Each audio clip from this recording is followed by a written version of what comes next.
What's up, everyone? Welcome to Knowledge and Relationships here on YouTube, Twitch, Rumble, Facebook. Okay, go ahead and get the burn sounds going on. This is your boy M3, and we come in with the fire. All right, we come in with the crew. We gotta give a shout out to Stan Joseph Lee Thompson. All right, the man. We gotta give a shout out to Big Grizz in the building. And also got to give a shout out to Mr. Best in the World 84. Knowledge and Relationship crew, definitely stand up because this topic is about to be fire. Okay? Go ahead, put you on this side real quick, Chris. So, I got to make a disclaimer real quick because, turn this little camera this way. There we go. I got to make a disclaimer real quick because, since we are monetized on YouTube, we got to make sure that we do go by YouTube's guidelines. So we do have to keep, a little bit of cursing at its minimum, okay? Because otherwise, YouTube will definitely demonetize the channel quickly, swiftly. But other than that, we're going to get into some real topics because, this topic is mostly for the men, okay? Ladies, you will be allowed to come up after the first hour and a half, or hour, depending on Stan's time. But Stan is definitely one of the main hosts of tonight's show. So let's go ahead and we're going to give Stan some type of respect, put some respect on his name. But the title is, Anger is Never the Best Solution for Men. And we're going to crank it off with some good old-fashioned music. So let me go ahead and I'm going to play this real quick. All right. So, Stan the man. All right. You're the main reason why we're having this topic, and I want to let you expound onto this. Of the inspiration of it, if you don't mind, Stan. Sure thing. Good evening, everyone. So I passed out a meme, and it was a sister who talked about how depression for men is very different for women, and it's passed on through anger, and anger is more acceptable in our community.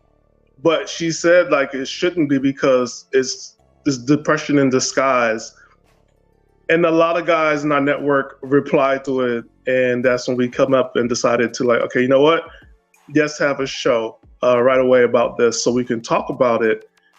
Because anger is a secondary emotion, and not all anger is bad, but there's certain type of anger we do have to address.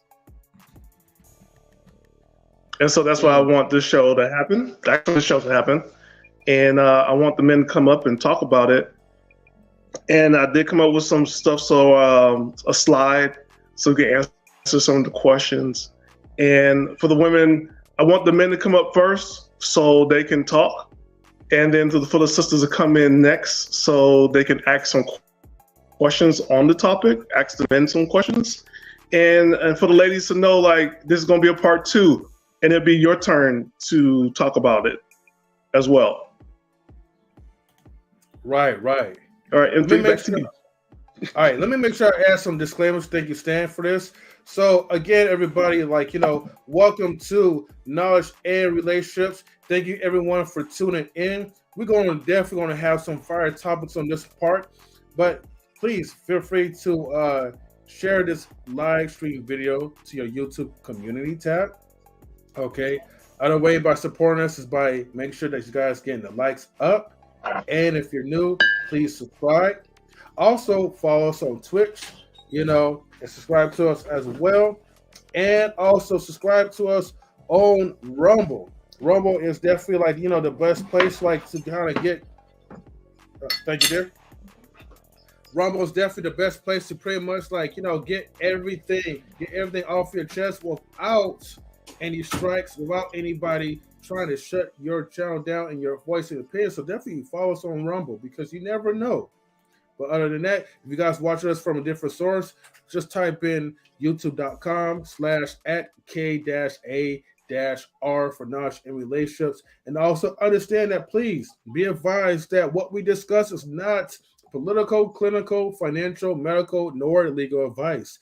This is for information and entertainment purposes only. So again, get the likes up, fam, and subscribe and share. And also, please be advised that when people come up, the opinions of our panelists, guests, and the chat are not necessarily the viewpoints of Knowledge and Relationships. So you never know what is going to happen, what is going to be said. Okay? Shout outs to Creative Solutions. She says, "Where's my plate?" I don't know what plate that you have or that you're expecting, but maybe the plate of the link will be coming soon the next hour or so. Salutes to DeSola. Thank you for tuning in. She says control anger could definitely be the solution. And then E, the man Will, says, I think anger is the best solution for men. All right, cool. And don't forget to drop in the super chats as well, too, though. We are monetized, so feel free to be one of the lucky ladies or gentlemen to drop in a nice, friendly super chat. We will be working on super chat videos coming soon. Shout out to Vouaghn Bryant. Greetings, peace, and joy, prosperity. Salutes to you as well. All right, so Stan.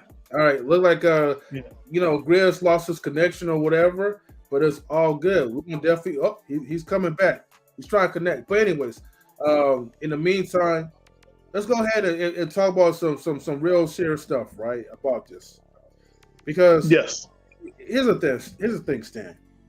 We gotta be honest with ourselves. Okay, when it comes down to men, okay, like we don't really get a lot of respect now these days. And I understand that there's problem. We got our own problems. There's things that we got to learn in society. But what I'm seeing is that, like, the lack of respect is definitely at an all-time high. You know what I mean? The disrespect is even worse. It's like, what are we here for? You know what I mean? On planet Earth. What are we here for in this country? It's almost like society is trying to teach the narrative that we're always going to be useless. Even though, like, we have very good, strong men that help build the country up, that helps protect. I'm talking about good men. I'm not talking about the usual narrative where people talk about the deadbeats, the Pookies and Ray Rays. I'm talking about good men that usually comes up, okay, to provide, to secure, to even look out one after one another. I feel like we're losing the community of strong men. But go ahead, Stan. Tell me your thoughts real quick. My thoughts are, it's scary because we don't know, like, for men to have a place to talk about issues and what's going on has been destroyed, basically. So now the question is, do we still continue to talk about it until we get heard?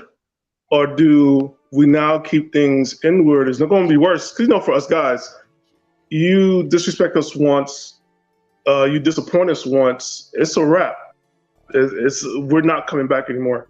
We're shut down. We're closed. And then that's it. And do we start this culture again where men just stay silent? And you don't know what's going on inside. And then he explodes. Right.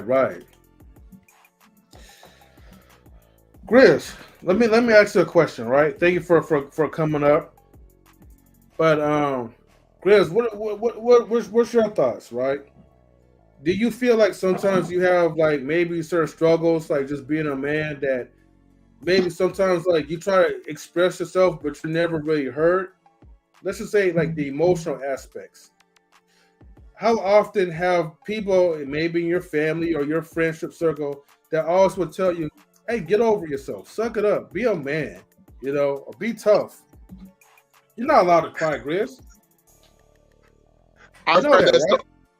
Bro, I've heard that so many times. It's like, oh, what you crying about? Oh, you're a woman. You're acting like a woman. You're too emotional, and it's like, so basically, because I'm a man, I have to carry the world on my shoulders as well as just suck it up, buttercup. But the thing is, what society fails to realize is, you're wondering why a lot of men are like kind of just. I mean, there's been statistics where men are kind of killing themselves or just don't want to be around people no more because of, we're not allowed to feel. We're not allowed to say what's really on our mind. We're supposed to just go with status quo. Oh, I'm fine. Oh, I'm good. How you doing? I'm good. I'm good. When deep down inside, it's just like you want to scream, you want to yell. I've been through that. And so basically, and then also too, what's worse is, I'm a big black man. I'm saying I'm a big black man. The moment you show any type of anger, yes, even if it can be 2% anger, you're trying to express yourself, not yelling, but it's like, okay, you've had training, you've had of how to vocalize, but it still comes off as yelling. I'm like, no, I am not yelling at you. Yes. I'm simply raising my tone so you can hear what I'm saying to you. Am I cussing at you? No, I'm not. I am not. But in today's society is where it's a woke society, but at the same time, it's a sensitive society.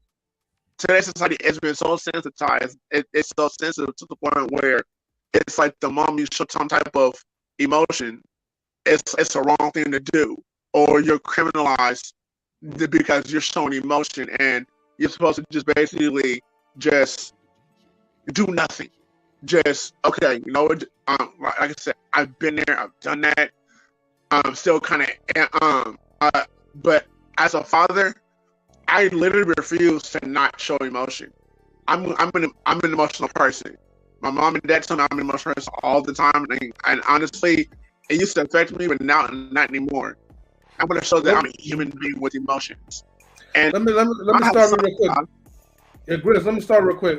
You do also have static on your end, but let me ask you this though: did you say, just to clarify, did you say that you refuse to show emotion in front of your kids? No. I'm sorry. I refuse to not go with the status quo of not showing emotion because for the fact that I like showing emotion. I love showing you how much of a human being I am, and to show the fact that, hey, I have feelings too. This is what I'm going through. This is on my mind, and I'm gonna lie to you. There's some times where, like, no, maybe I should jump off a building. Maybe I should just go and just take some pills and just. But I've had those thoughts in my head before. But now that, like I said, now that I'm a father, I'm gonna show my son how to carry his emotions too, as a Black young man. Okay. Before I continue, Mr. Best, you got any words you want to say? Number one, man, Grizz, thanks for sharing that, brother. Very powerful. Salute to you. Salute to you sharing that, and I think that's a big thing. But I'm gonna attack this point from, and I'm gonna do it for the first hour to the last hour. And the way I'm gonna attack this point is anger is bad for our people, period. And I'm talking about our community. You know what I'm saying? I'm not talking about that community, I'm talking about our community. If you don't know what our community is, and I'm not gonna tell you because you just don't know. So, you know what I mean? Like you just lost in the sauce. You're not woke. Wake up. You know what I mean? So for our community, it's bad. You know what I mean? When our community runs the anger, we the ones that suffer.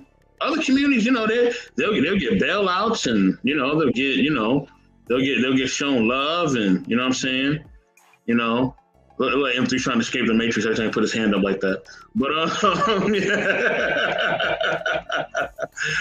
yeah, other communities, man, like, you know, they'll get pardons, and you know, they'll get you know what I mean, they'll do something crazy, you know, they'll shoot up a whole mall, and you know, they'll get put in a mental health facility and all types of stuff, right? But we know with us, if any of our people do something like that, it is jail time automatically, okay? You'll be crazy in jail, okay? Know what I mean? You'll be having mental health issues in jail, okay? You'll be behind them bars, all right? Know what I mean? So that's the thing. With our people, we gotta definitely be more aware. And then when the law gets involved, they're not coming there to protect and serve us. Know what I mean? They're coming in to basically, you know what I mean, stop the ruckus, no matter how they gotta stop it. And salute the Lady Phoenix. I see you. Know what I mean? So if that means, and we seen them where they deleted the young teenage girl. She was in a fight. Know what I mean? The officer couldn't get her to comply the way he wanted to.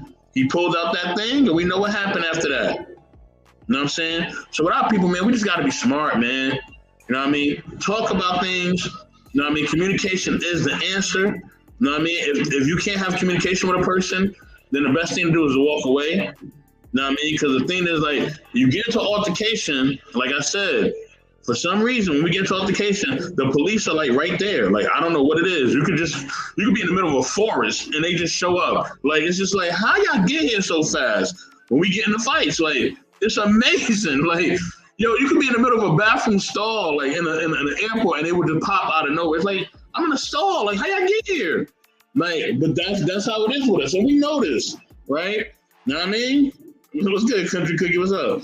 Know what I mean? So we know this. We know that the police and the law is on our behind. Know what I'm saying? And they're not coming there to just arrest. They're coming there, you know what I mean, to make sure that it stops no matter how they want it to stop and when they believe it should stop. So we just got to be smart about how we move in these streets, man.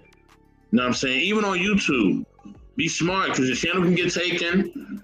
You know what I mean? They can report you to YouTube. They can file lawsuits, all types of stuff, man. And then most of the time, I'm just going to be honest, y'all not going to see these people in real life anyway. They're going to duck and dodge you. Or, you know what I mean? You're not going to come to the city anyway because you're not from there. So you'll be dumb to come to a city that you're not even from to go meet somebody where they have the advantage of being in their own city. So now they have their own people there. They have their family, their friends. You know what I'm saying?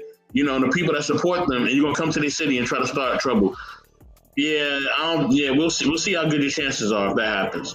So, in YouTube, man, like, just, you know, if you don't rock with somebody, you don't rock with somebody. Let them know you don't rock with them. Have that conversation like I've done. Tell plenty of people, hey, I don't rock with you, or hey, we need to go our separate ways.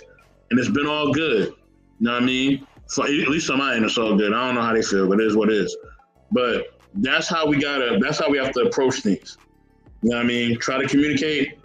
and make it better. Mr. Bryant just said something. I know he said something profound. I couldn't even read the whole thing yet because I'm in the middle of my speech. No worries. I'm going to highlight that in a minute, but I got to highlight someone else as well too. Give her a warm greeting. But go ahead, Mr. Bear. Sir, I got you. But yeah, that's all I got to say, and then definitely, we'll go from there. But yeah. Well, in the meantime, I mean, was it raining earlier? Probably not, because it's so hot. But anyways, when the raindrops fall, hold on, no, I gotta take my glasses off real quick, okay? Hold on. And I gotta switch up to the other glasses just for this person right here, because she's from Canada. So and put the Canadian glasses on. When the raindrops fall from the sky, okay, the girl is so fly in the Canadian skies. We got She Stole My Thunder in the building, okay? Salutes to She Stole My Thunder. She says, hello, hey, She Stole My Thunder. And she says, Vouaghn Bryant, hi. And she says, hello, everyone. Okay. Let me get to Vouaghn Bryant real quick, because Vouaghn Bryant did say something very intriguing. He says, anger is a natural expression or emotion. It's all about how we channel this anger that makes a difference. As men, if we do not master our temperament, we are setting ourselves up for failure. That is definitely true, Vouaghn Bryant, right? Because here's the thing: we do have to watch, our anger, because we don't have the privilege just to express our emotions and without consequences. Okay, and that's the thing that we also have to take account of. So you do have to be careful of how you're expressing yourself, because you may want to get whatever emotional feeling off your chest, but society has put a unspoken law into it. And it's up to us to know the differentiation that there's certain places that you cannot act quote unquote act a fool. Because if you do, the popos will show up and they will be happy to correct you, So you do have to be careful with how you're expressing your anger. You know what I mean? Here's the thing, right? And yes, Miss She Stole My Thunder. I'm talking about you, But good to see you. And good to see Lady Finks and everyone else in the chat too. Everybody get the likes up, please. Okay? And just know we do have channel memberships coming soon, so please feel free to donate and drop in a super chat. Or you could wait until you become a member and still help us out. But help us small creators out, please. Okay? Anyways, let me get to the point, right? The point is that, it's funny that we have to be careful how we express our things, but when we try to use other emotions, like let's say, we're sad, or, we want to cry it out. Will society allow us to express those things? H to the no. Okay? We're not even allowed to do that. So, in some cases, society accepts men to express anger, but then yet, our anger will still be suppressed. And that's the thing that you got to understand. We're all not created equal. It's obviously, okay? We got to abide by certain rules. But at the same time, there got to be a safe space where men can actually come, talk about the things that we're hurting without A, passing judgment on one another, and B, being victims having a victim-minded mentality where we're hating on the person that hurt us, or a group or a community that hurt us. We have to come to a space where actually we could kind of build, heal, and talk. But hold on, is that even fathomable? Like should therapy with a black person? Yeah, I mean, is that even fathomable for anybody in our community? Like, do we even do that with amongst each other in our community? We don't. We don't. No. We don't even go see therapy. the thing is in our community, right? This is what I'm trying to make M3, right? In our community, right? When our people try to go for help, right? They're told that they're crazy, right? They're told that they're dumb, and they're also told, "Ain't nothing wrong with you. Ain't nothing wrong with you. Yeah, man. Hey, your mama used to do that back in the day. Your dad used to do that back in the day. Hey, man, that ain't nothing. Ain't nothing wrong with you, right?" And it's like, no, like there are things that I feel that are really, really, really like traumatizing me. It's giving me experiences that are not regular. You know what I'm saying? Like, y'all can't just sweep this under the rug, you know? And then what they'll tell you is, you know what? All you need to do is get a job. Get a job, work hard, you know what I'm saying? And that's it. You know what I mean? Get you a job, all right? That's what you need to be doing. You need to go get you a job. Get that JLB. You know what I mean? Yeah. Go to school and get you a job. You better do one or the other.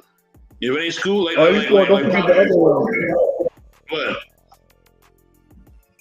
But the other one is like, go get a girlfriend. So then your girlfriend become your therapist. Yeah, you need to get married. You ain't get married yet? You ain't get married yet? What's wrong with you? And like, you're making the person feel even worse now. You know what I mean? Like that's not gonna solve their problems. So you want them to put their problems on somebody else who don't even know what's going on. Right? I know what, but I just sometimes even the worst thing, like if you, and also too, but it's like if you go into marriage and you still don't have your personal issues worked out, your wife is like, "You're too emotional. Why you always angry?" Because like, I remember this on time for friends. I used to be mad all the time. I was mad 24/7 about nothing, but I just had anger management issues, and I got told, oh, you need help, you need therapy, or you need to go talk to somebody, you know, just like you say. But the thing is, sometimes, not all the time, but sometimes the woman doesn't want to hear what you're going. They would rather you go to therapy or either go to therapy or something like that, and it's like, maybe I need to talk to you. Maybe you can help me figure out what's going on with me. But No, but what I was going to just say was, like, you know, to kind of piggyback what you said, and I want to make this clear, right? This is the solution, guys. If you're with a woman who don't want to hear you out, that's not the right woman for you. But a lot of times, a lot of men get paired off into the wrong woman, the wrong type of women, thinking that maybe over time she'll conform, or over time she'll be better, or maybe she'll be like how the first date was, compassionate, understanding, caring. You know, look, if you were going through some problems and you're in a relationship and with that woman and she don't want to hear you out, that's not the right one for you, in my opinion to it. Some people may disagree because, you know, y'all want to hold on to the woman if she's fine or if she's beautiful, but still add no value into your life. You know? Shout out to our body nurse. So, you know, we gotta, like, you know, like, choose the right people. That's first of all. But I'm sorry, Riz, go ahead. But M3, let me just interject between y'all, right? Because y'all both making a solid point. Like, I think you're both right in a sense, right? Like, Grizz is right because, like, yes, like, everybody has a limit, right? Like, I don't want to be around somebody angry all the time, bro. Like, I don't. Like, go get you some help, right? But M3 is right too, because the person that you're with, they do need to be able to be there for you through your ups and downs. So yeah. Thank you for putting it together, like, Mr. Best. Yeah, I mean, like, it goes in all ways. Like, you know what I mean? Like, you got to learn how to kind of control. Well, actually, let me say this though, right? Because somebody did mention about therapy, and I might make a YouTube short about this, because what I noticed is that why is it that a lot of these young men, okay, they don't want to seek professional help? I don't know, maybe because, like, you know, if you're paying for professional help, you may not feel like you're going to get the full help. Maybe the person's not going to be relatable. and maybe the therapist is not going to tell you things that you would like to hear. But then when it comes to YouTube therapy, you guys will go over to these like channels and you'll listen to all these dating coaches that will tell you, that will say this, that will say that. They're all not qualified to be relationship therapists, you know what I mean? But maybe because they have some type of experience and you just admire, you know, you have a strong admiration for how they conduct themselves around women, you wish you could be like them, then you pretty much nominate them to be your so-called, your unofficial professional therapist. Yeah. Let's talk about that. Stan, I know you. Welcome to the Go ahead, Chris. Hello to Lady E. Lady E, we see you. No, I was just saying that. Welcome to the digital age where Will be easy. I know I'm gonna be blaming the pandemic about this, but I just feel like ever since the pandemic happened, everything has become distant. It's like, okay, let's prepare for the next pandemic. So let's have all these YouTube channels and and everything. Basically, because a lot of people have become distant nowadays, and they don't want to become personal. So people want to. Oh, Dr. Phil said, or there's one YouTube channel. It's just two guys on the YouTube channel, they have a podcast, and they said, do this and that. But then it's like, well, there was another YouTube channel. And it's like, why don't you? And I've actually talked to a person about this. I said, why don't you go talk to a person? Well, I don't really want to talk to someone, because they might not know what I'm saying. I'm like, why don't you just go find out? But I feel like they're too stubborn to understand where I'm coming from. So basically, everything has become digitized. Everything is, this podcast, this. It's not like the way how we grew up. We grew up talking to people. We didn't have the YouTube channel when we were kids. We didn't have all this digital stuff when we were kids. But I just feel like ever since the digital age came out and everybody wants to go see this type of stuff, personalizing the stuff, and also too, pride has a thing to do with it. But you gotta also understand too, and let me give a shout out to the people that also checked in. High Value Nurse, what's up, baby? Lady E, I see you. You know what I mean? Also B-Eazy Dat Dude, what's going on? Like, okay, when we talk about relationships, right? We talking about marriage, right? Like most of us, okay, let's just keep it G, right? You know what I mean? For those who are married, for those of us who've been in relationships, right, or even long-term relationships, we all grown men. When we first started getting our relationships, we didn't know what we was doing. We didn't know. We knew as much about relationships as we know about building a plane. You know what I'm saying? We didn't know anything. Let's just be real. We didn't know. It took us time to grow. You know what I mean? And that's just really the truth. You know what I mean? When we all got started, we didn't really know what we was doing. We know we cared about the person, they cared about us, and we built from there. You know what I mean? We had to go through our ups and downs. It's just being truthful. You know what I mean? And that's another thing in our community. We got to be truthful. And Stan says this all the time, and salute to Stan for saying this. People who are married got to start being truthful to people that are single. They don't be telling the truth. They don't keep it G. You know what I'm saying? And that's true. I was having a conversation with my family earlier, yesterday, about how married people don't keep it G when it comes to single people. They don't tell them the truth. So we have this Disney fantasy mindset. We get in these relationships and it goes left real quick because you realize that person's a human being too. Oh, you're a human being just like me, huh? Okay. Okay. You don't like something either, right? Okay, I got you. All right. I thought she was all nice and sweet and everything, but she don't. Oh, she don't want me here right now. Okay. Let me go in the room. You know what I'm saying? Oh, I don't want to be around her right now. Let me go do something. You know what I'm saying? So this is real. You know what I mean? Grit shaking his head because he knows it's real. It's real. M3 know too. You know what I mean? Like, and that's how it is. And you grow over time. It's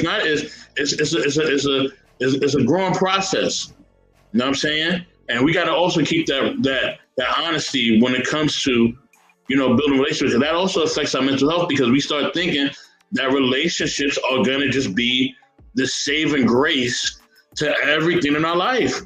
Like if I find this woman, man, she gonna cook, clean, You know what I mean? The bedroom gonna be on fire and everything gonna work out. It's like, hold on, brother. She gonna do probably about like one of them things. The other two you may have to teach her, and the other one your mama has to go tell her about. And that's how it's gonna go.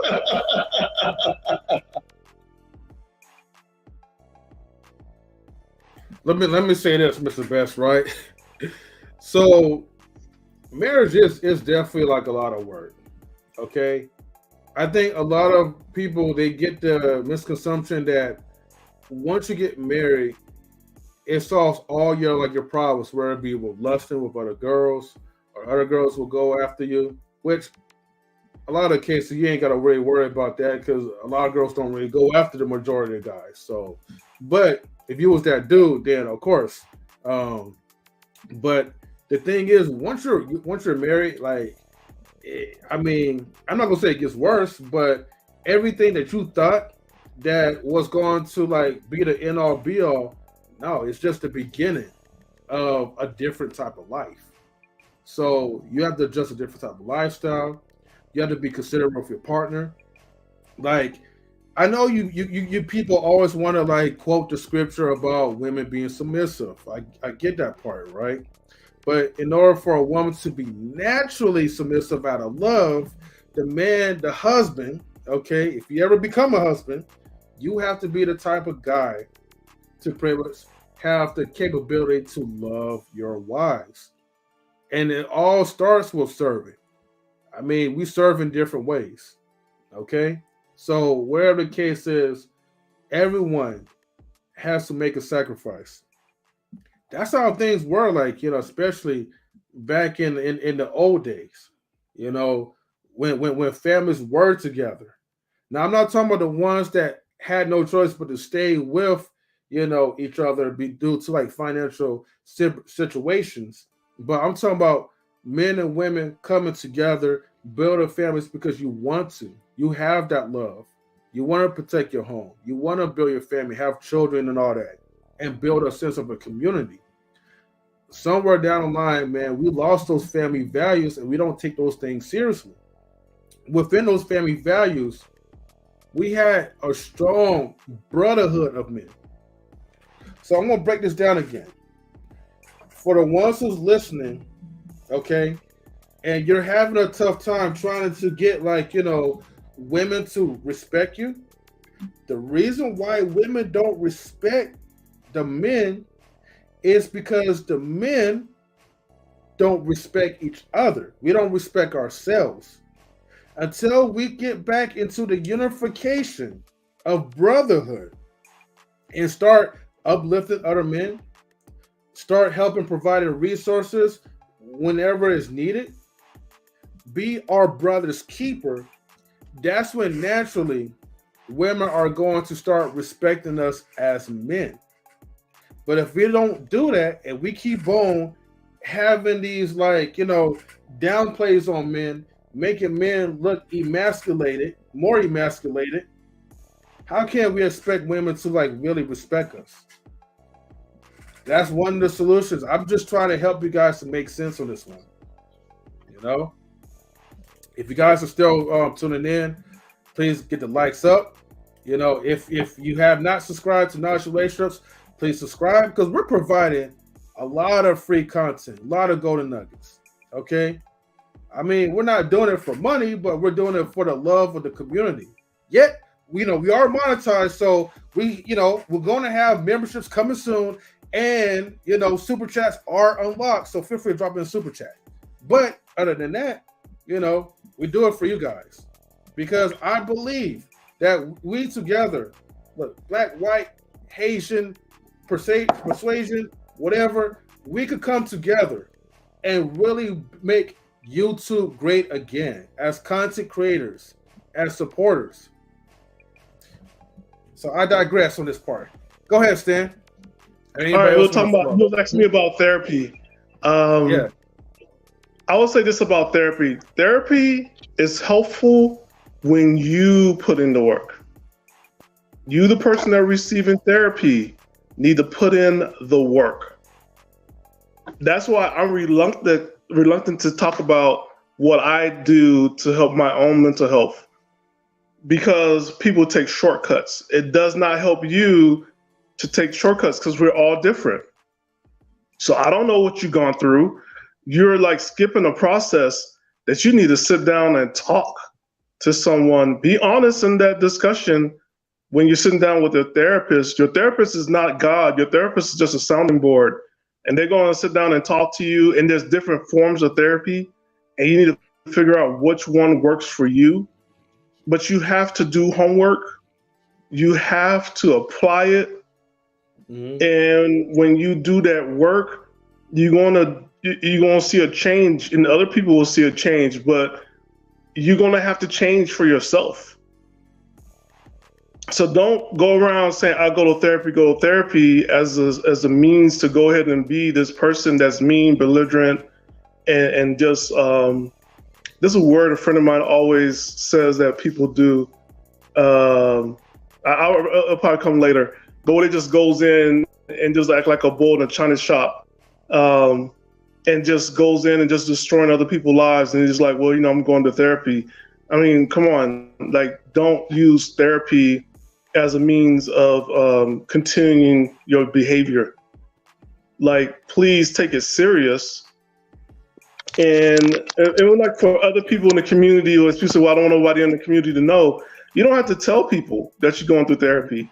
But definitely have a plan when you start seeking help, and definitely allow yourself to cut off from other people. And if it takes a month or 3 months, that people know that you're going out of town, and just focus on yourself and allow yourself to heal. You're going to be okay. And there's no time limit when therapy is off. Sometimes it might take 3 months, sometimes might take 4 years or 10. The job of a therapist is not to keep you there forever. It's for you to look into your own self and use the tools that you built, and that's it, and use those tools. And it's for you to like go back into the world stronger than before. But if you don't like the therapist that you're with, you don't feel like you're trapped, just go to another therapist. It's not personal. Yep. I mean, I definitely agree with you on that note, Stan. I think what it is, man, is that we just have to kind of build that trust. Because here's the thing, right?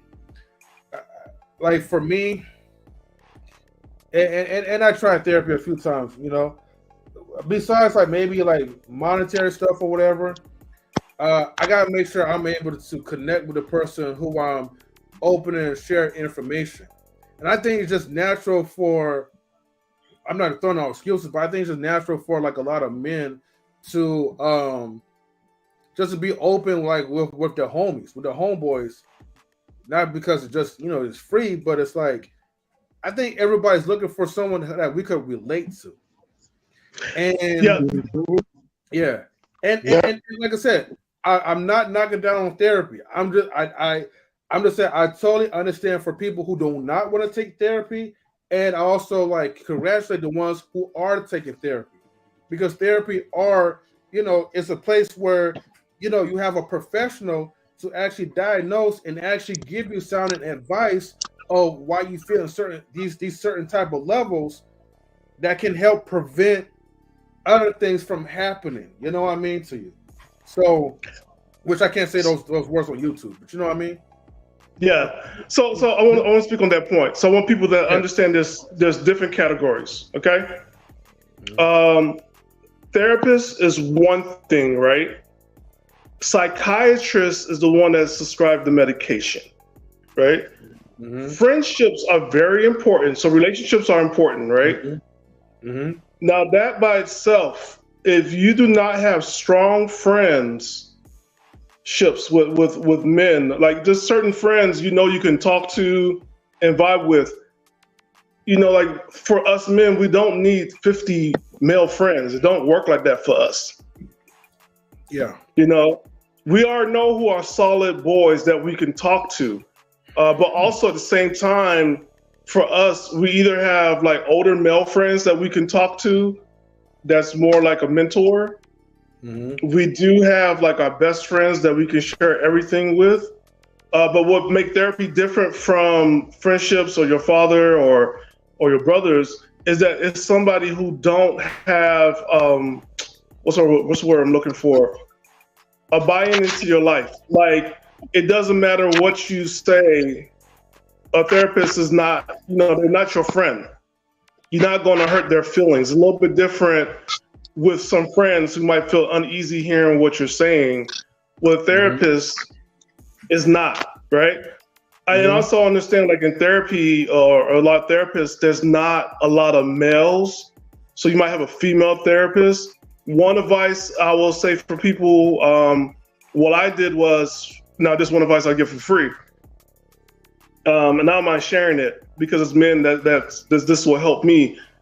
Of course, they had a female therapist, but at the same time, I had a male coach.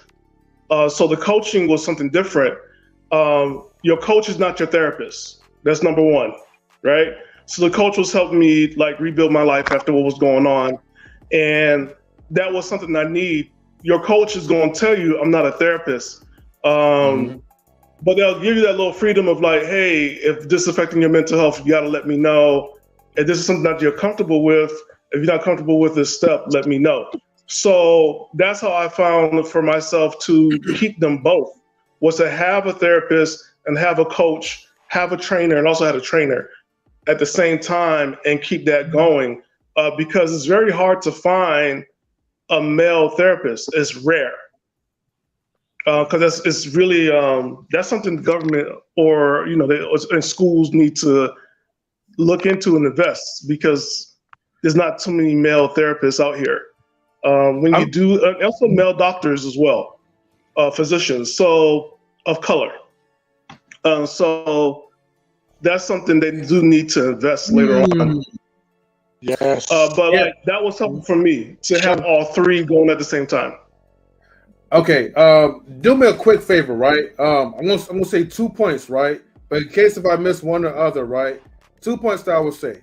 A male colored therapist and why friendships with men are so scarce versus the abundance of friendships that women have.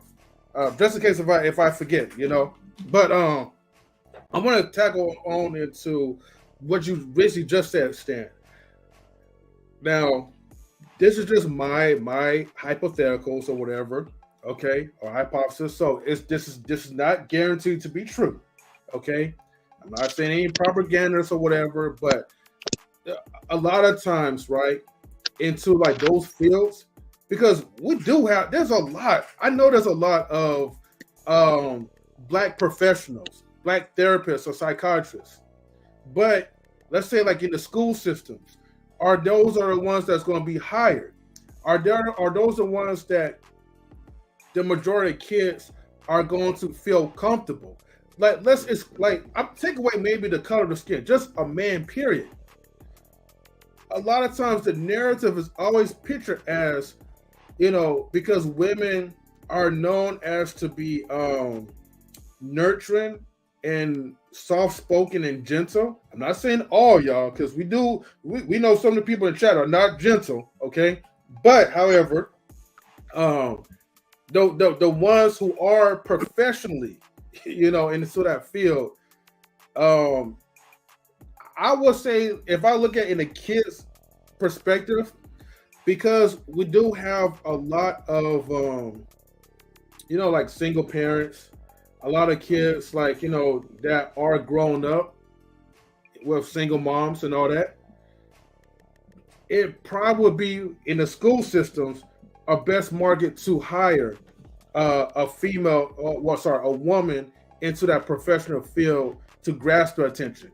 I'm not saying that is right, you know what I mean? This is just maybe my hypothesis. This is my thinking. I'm not saying that's not what they're doing. That's not what they think. But however, if that's the case, then it makes sense for their side to try to market and make sure that they keep the money in the books. You know what I mean? Yeah, let's go ahead and hire a gentle lady therapist, because that's going to attract the kids to her, because there's, it's the notion of them being gentle versus a man who could be perceived as maybe too masculine, or too rough or tough. You know what I mean? I mean, look, the list could probably go on, but who am I? I'm just. But I'll say this, right? So for schools do have counselors. However, you're asking like one person to take on 500 students. So that's one impossible. What I've noticed, there have been certain times where schools will meet with certain classmates or put together certain students and make it a period and like an hour or something, like a period out the day, like probably a Thursday once a week, and do group therapy with those students to somehow, to get things together and get things going on. Or they will give parents resources for that student. Okay. So you can't expect one person to take on 500. It's not going to work. And, those numbers go up when they go to middle school. And those numbers, again, middle school, elementary school condense into middle school. Then after that, everybody in middle school condense into several middle schools, condense into one high school. And there'll be some high schools with 700 students or 1,000 students. You can't have one person taking care of everybody's mental health.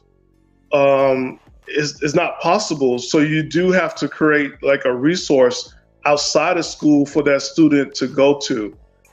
For males, I wouldn't know what a male therapist look like. I haven't experienced that before, or male of color. So that's what I'm saying. Like, it's important for us to have that investment in that talk, because a lot of men don't want to talk to a woman.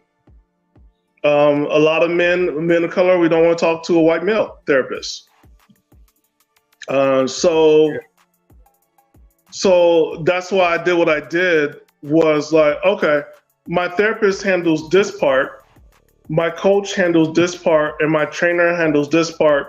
And when you talk about like the friendships, this is something I talked to my sister. She always asked me, she said, like, you know a lot of people, but how come you don't like go out with a lot of people? I'm like, yeah, I don't trust dudes like that.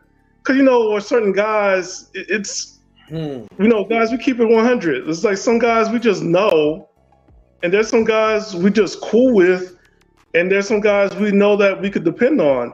It's just not natural for me to like have a 50 or 100 male friends like that, and I'm telling my whole business to.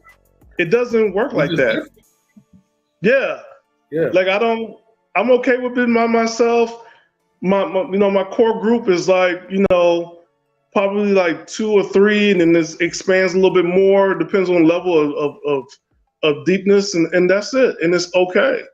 I'm not collecting friendship like Pokemon cards. It's just what? You don't want to catch them all? Nah, I'm good. Yeah, we'll say that for the women though, but. Let me go ahead and expound on that one, Stan, right? Because I'm glad that you brought that part back up. Because here's the thing. We know the difference between us and the ladies, whether it be our wives, sisters, whoever. They just they just have a whole abundance of friends. Like, you be counting the numbers and it'd be like 15, 20, and I'm like, what the hell? Like, how do you even keep up with all these so-called friends? Because here's the thing, right? Let's just keep it real. Y'all be friends with people, and we all notice that women don't like each other, okay?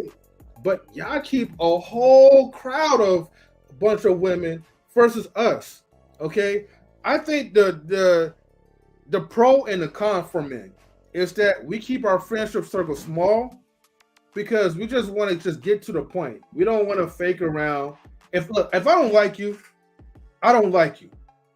Point blank, period. Okay? I'll make it known. Maybe I might try to work it out if we're doing business. But if I don't like you, it is what it is. And I just move on with my core circle, and that's pretty much it. I don't have a need to try to build new friends like Drake. where it says no new friends, and all that, right? Because I honestly now these days, like I don't see no value to it. You try to build a relationship with somebody who may not even feel the same type of energy that you feel. You know what I mean? So I'll be wasting my time, maybe for the sake of my spouse or whatever. And it's to a point I'm like, look, if you want to go hang out with your female friends, I don't care if she's married, I don't care if she has a boyfriend. I'm like, look, if I ain't feeling like, trying to build, I'm not doing that. Hey, have a good time, like spend time with the ladies or whatever. Tell the lady's husband that I said hello, but I'm not feeling it. Because honestly, bro, like, dudes now these days, man, they're just fake, bro. And I don't need that type of energy. Only the few people are real. And that's usually the people that's around in this circle. That even goes around with the YouTube people as well, too. Look, man, I'm only doing business with y'all. Point blank, period. I don't have time to kumbaya and try to get to know you guys or whatever, because by the end of the day, y'all people, men or women, whoever, y'all gonna come and go anyways. So why would I invest my time like women would do and build these type of relationships? Now, the good thing I could do say about women who do build an abundance of relationships is that, well, actually, I don't really hold each other accountable like that. But if y'all do have an accountability circle, then it would be like, a key point. But you do have a lot of friendships that do keep you guys happy and keep you guys motivated. So that's why you do have a lot of women that are, I would say, successful at most things. Because I feel like when you do have a circle that actually will build you up and not try to stab you behind your back so they can, you know what I mean? Then you guys are in a happy place, and you might be less depressed as opposed to us. I know a lot of men, they do suffer with a lot of depression. A lot of men tend to be lonely, but they're lonely by choice. I mean, look. Yeah, I understand that. Like that's what depression do. Depression keeps you isolated, right? Yeah. It's a mental health thing that keeps you isolated. However, like what I'm talking about is not isolation. So I want the women to understand, and for guys to understand, I don't hang around with a bunch of guys because there's things I need to do for my own life. And I do not have time for shallow friendships. There's a time for shallow friendships, right? When there's an Art and Soul event, or a festival at Lake Merritt, it's time for me to run into somebody I haven't seen in 5 years. There's things I'll never ever say in my life, which is be like, hey man, we gotta go hang out. I just saw you. We hung out. We're good. So, because we're not that deep. It be like that. Hey, I know what? Honestly, I just want to say, M3. I want to cover on what you said about circles of people, because so I suffer from depression. I suffer from depression, especially when I'm by myself. But I've learned last year, the year before that because of the friends that I have, they send me motivational. They send me motivational videos and stuff like that, and it's okay. And I just learned it's okay to be by yourself, and it's and because when you're by yourself, you can think more, and especially because I know with me, I'm by myself. Nobody wants to talk to me, but I'm like, I have to regroup. I'm like, oh wait, bro. I'm like, I talked to myself. I said, bro, you got stuff to work on. I'm like, yeah, that's right. But the capitalism about friendships and stuff that you are. I tell all my friends this. I tell people, even these young cats that I run into, you are who you hang around with. So if you hang around people who want to smoke, drink all day, that's all you're going to do.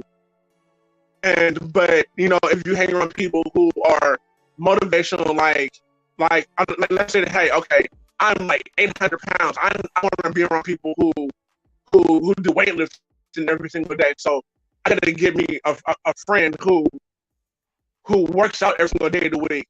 You may just be just with that one friend until other people are on your circle. So, you know, sometimes you have to keep your circle small. But, you know, and what you had said, my brother, I'm so sorry, I forgot your name. Oh, Dan. You know, I feel you just, you know, I hung out with you. We good, bruh. You know, and also to be like, you know, there are certain people in your circle you can talk to about deep emotions. Because, like, I'm putting this. Other than M3, I have my other god brother, Barrow. We talk about deep stuff. We talk about politics. We talk about relationships, our feelings. We talk, you know, we talk about what's going on with us, stuff like that. But the moment we're on our other one of the other groups, it's like it kind of becomes shallow a little bit, but we're still in deep conversation. But as far as and I know like sometimes it is therapeutic to be around certain friends. Not all your friends, but certain ones you can actually talk to. Like, oh, I didn't think about it that way. Okay, you got a point. Okay, but you know, it's clear. Certain friends you have will clarify. Which, but okay, so take this away, but put this into place. Edit the. Sorry, I'm an editor. So certain editings you have to do. There are things you have to edit. But you know, as far as friends go, like I can hang around M3 all day, every day. I can hang around him all day, literally. That's a lot of things that he's doing. And then you know, and like especially Mr. Best, and you know, hopefully me and you hopefully me and you can hang out. But yeah, hey, but that's Grizz, thank you for sharing that, man, and we love hanging out with you too, brother. Salute to Vaughn Eric, I see you in the building. I want to say this too, man. At the end of the day, I think I don't think it's a man or woman thing as far as like relationships that you have or have a consistent relationship. That's just a mark of maturity.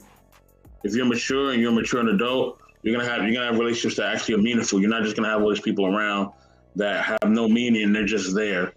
Like that just shows that that's just a sign of immaturity and a sign of like of insecurity as well. Like, you know what I'm saying? So, but when you're mature and you have an understanding of who you are, you're gonna have meaningful relationships, right? And plus, I don't want to be around nobody with a bunch of just people that's just there. Like they just there and they just around and they just serve no purpose. I'm like, nah, like I'm gonna get aggravated quick because I'm like, dude, like, why are you here? Like, what are you doing here? Like, you taking up space, time, you know what I'm saying, and just you know, you just here and you're not bringing any value. You know what I mean? If anything, you're just doing things that's gonna just frustrate, you know what I mean, us from having fun, and you're gonna just bring the mood down, and it's gonna be good. We're not gonna vibe. But if we're on the same vibe and we have the consistency, and you're mature and I'm mature and we doing things and we on the, you know, as Bolo TV says, our vibe attracts our tribe. We vibing together, you know what I mean, and things are working out, perfect. But that's just a mark of maturity, though. You know what I mean? Having meaningful relationships is a mark of maturity. Now, you know what I mean? And that's what it is. So, yeah, it is what it is, y'all. Yeah, you know, I like that perspective as well, too. It brings me to like a flashback because like okay, all right, I'm gonna flat out say this, right? Because you know, certain, you know, religious organizations, right, you know, will always preach about like relationships. Now, yeah, having the maturity, right, to really be able to build. But here's the thing: fundamental relationships that actually add value, as opposed to building relationships because you're in the motion of it, and you're not really vetting and really doing a lot of thinking. Does this person really add significant value when this person is around me, when I'm around that person? And sometimes you got to be careful when when you hear people try to press the situation of like, hey, you need to build because this is gonna work for your mental health. Even if you're not compatible with that person, as long as there's maybe an ounce of compatibility or some spiritual aspect, we're gonna kind of shift a little bit to, you know, men that do go to church and why a lot of men do leave the church, because this still plays into mental health. Stan, I hope this is not triggering you, but hey man, we gotta bring it out. You know, sometimes, like, you know,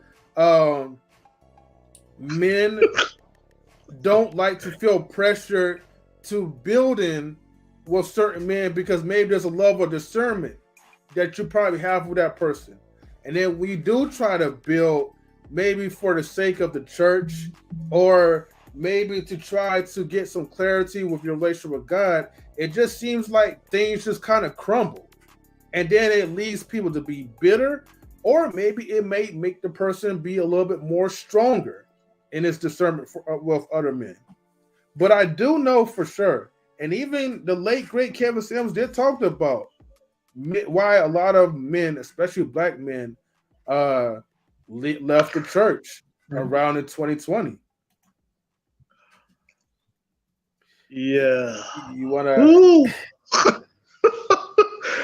Okay. Yeah. Okay. For this, you got to put the church organ on. Oh yeah. I forgot. You know what I mean? I got you though. Oh, we're gonna have a little fun with it. Yeah. All right, here we go. The Bible says to love one another. Forgive your brother 70 times 7. But can he forgive me if I grab this baseball bat and put it against his head?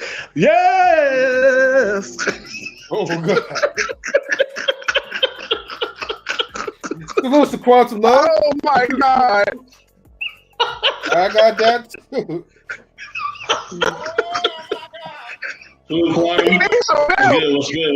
good? Wow, okay, Stan, right? You know? That boy cooking. Hey, look, we're at this point we're having fun as well too. You know what I mean? Yeah, so I just had to put a little fun before people were like, "Oh my God, this getting too deep." Yeah, but you know, just gotta like get people laugh a little bit. I have to say, man, that stuff is difficult. What I learned for myself, I gotta let people know I do not have enough Jesus and the Holy Spirit in me to love that person, and it's gonna be okay. Because I'm not the one. I don't need no more prayer. I'm not praying. I am distancing myself. You gotta go. And you know, in that environment we were in, it was always, you gotta flip the coin. Are you gonna be like Jesus, or are you gonna be Paul the Apostle? And I told people, when I flip my coin, I'm either Joshua or Samson. Mm-hmm. I'm all about these hands. So that's what my coin was at the end of it. And I'm a loving, caring person. But when it came to church, I'm either going to be Joshua or Samson. That's it. Wait. I'm not Jesus. I'm not Apostle Paul. I'm not here to save nobody. Joshua? Because Joshua's about them hands. Joshua's about them hands. Because Joshua's about, I'm cutting everybody off. I'm cutting everybody off. It is done. Samson, we cutting everybody off. It's on. You know what? I got a better one for you. You gonna be Thanos, or you gonna be Samson? So the snap and cut them off. Let's not give Stan that much power. You know what I mean? That was my coin. But then that was my coin at church, because I was like, I had no, because the environment was so, I don't even say toxic. It was just downright poisonous. Oh, it was just poisonous. It was just a poison place for men. And in the freedom I got out of when I left, like, you can never get me to go back. I see relationships are very important, yes, but also seeing the other side of it, how some relationships are just downright poisonous. It's just poisonous. It's just when you in a place, an environment that's deleting you spiritually, physically, emotionally, there's not enough prayers that you can have. You need to get up and just leave. Yeah. And start over again. You know what? I just recently went to church yesterday. No, wait, what's that? Yeah, yesterday. Yeah. And I mean, I had a lot of people. I'm like, but the thing is, I still saw how people were cliquey, and it's cool and everything. But like, I guess ever since our main minister left, it's a completely different environment and stuff like that. But I mean, I go put my hand every once in a while when I'm able to, but I'm not gonna commit myself. The love of God, absolutely. Do I know that He exists? Indubitably. Been there, done that. I have died before. I seen the brother. But I'm not gonna get into that. But as far as faith-based or that, I just feel like as far as mental health, when it comes to mental health and religion, I don't feel like we need religion. I just feel like basically the Bible is not even based off religion. It's based off just the word. We put the religion to the Bible, but whether it's religion or another person, your mental health and your anger issues, just I learned how to compartmentalize. It took me. I'm still learning how to do. I'm still learning how to do that. I'm getting the hang of it. Like I'm not gonna do away with my anger. I'm gonna compartment. I'm put my anger in this compartment right here. I'm gonna say enough for what I really need. And I'll learn how to compartmentalize the way I think, the way and stuff like that. But I feel like mental health and being able to talk and speak without having anger in your voice. As a black man, we talk, but it sounds like we're angry, but we're not. If that makes sense. But let's be honest with this, right? Because anger is just a secondary emotion. That's number one, right? Because there's other emotions underneath anger. So you're going through a lot. That's why I like Joshua and Samson, because they had anger and people still press them, and then it was like, it's time to cut this off, right? It's a wrap. But also when you look at other men in the Bible, anger is there, and it's there to fuel you to do something else, to change the environment, to change the culture, change the situation. Mm-hmm. And when I think there's something in Proverbs like, don't let the sun go down on your anger, is like not to carry it against somebody else and everything else. Yes. And I just want people to know, like, what we're talking about is not anything against any church or anything else. It was just certain principles that was going on in the church that we experienced that force you in a relationship that was not good, or they try to make a brotherhood that's happening.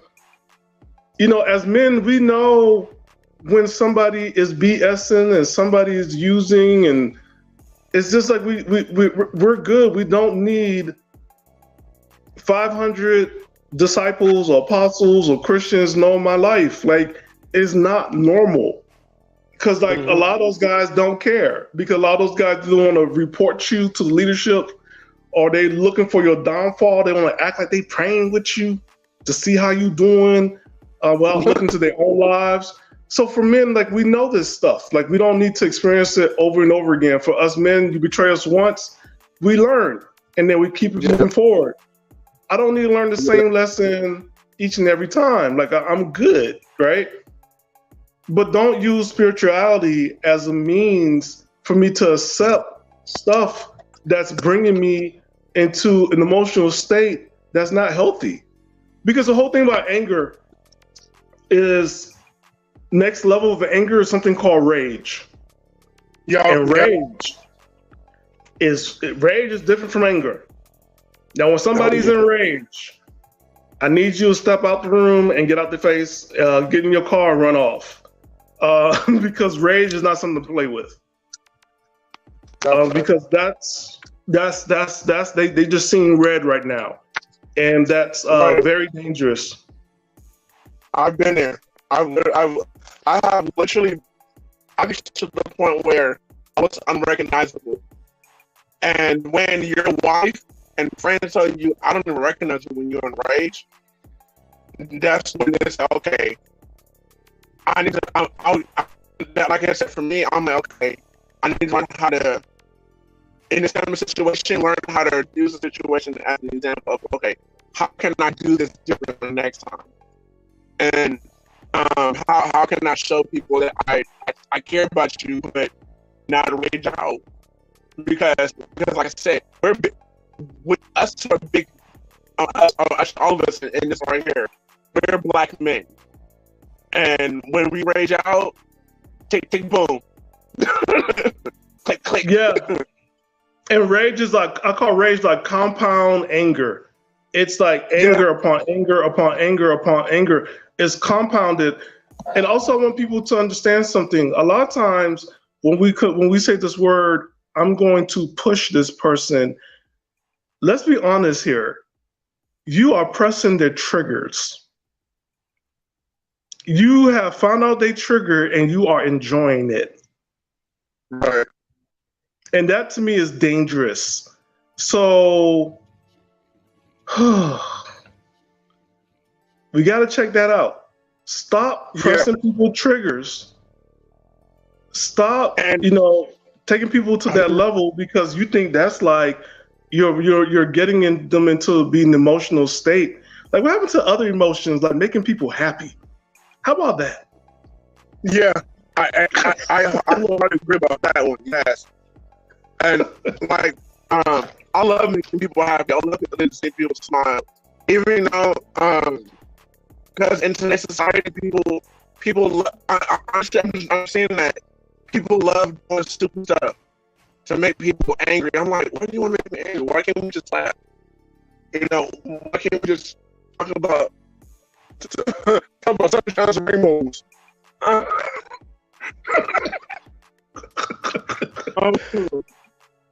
Yeah, because like you said before, like when you're a big black man, because I'm a big black man, right? If I'm quiet, people are scared. Why he's quiet? Well, I'm angry. I learned this in anger management to shut up, be quiet, and don't do nothing. Now people are more scared because I'm quiet. Well, you didn't listen to what I have to say. This is not working. So I'm now going to internalize this, wait till I get home, journal and whatever I need to do for myself. And then that's it. Okay, well now he's angry. I avoid you because this relationship, friendship is not working out. It's not positive in my life. Now, therefore, I'm now again the problem.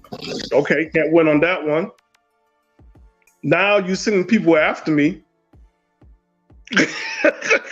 Right. Now you telling everybody I'm angry. I'm just like, I'm trying to find inner peace. You know what I'm saying? I'm trying to find inner peace. And now you sending people. You send the ops after me. You have now sent the ops.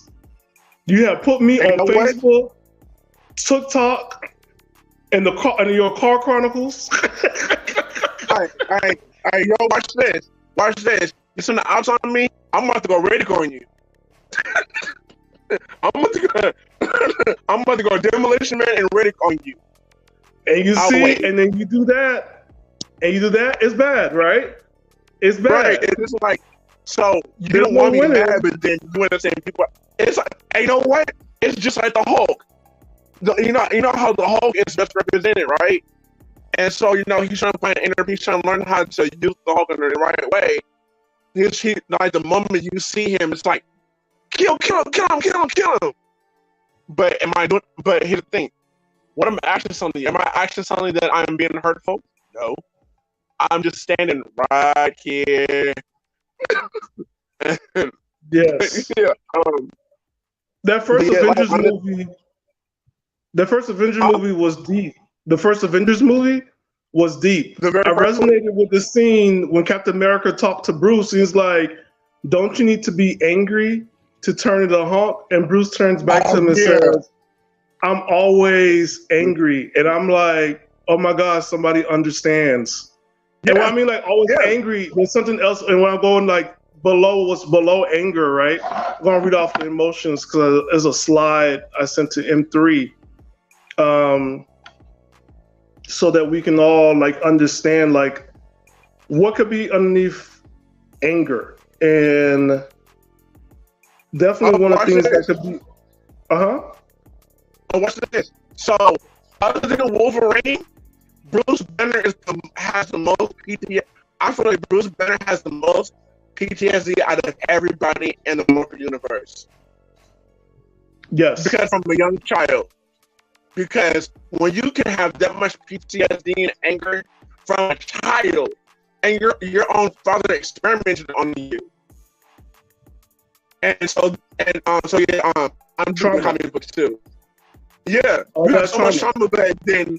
On the just like how Eminem said, on the surface it was calm and ready, but deep down I'm a mess. Yes. But yeah, it's just honestly because, like I said, I learned how to compartmentalize. I learned how to just laugh things off. But then when you keep pressing on things over and over and over and over, you're gonna see how. I've actually looked at somebody's eyes before and told them something, and they're like, "The fuck." They backed off. And you said it in the way that you learned in anger therapy, anger management, on how to effectively say your emotions, but it was given. It's the anger iceberg. That's dope. Slide. It's the anger iceberg slide. Well, me and my son and my wife, we went to watch that movie. I forgot what it's called. It's not the most Inside movie. Out. Oh my God. Yes, we actually just ready to watch that movie.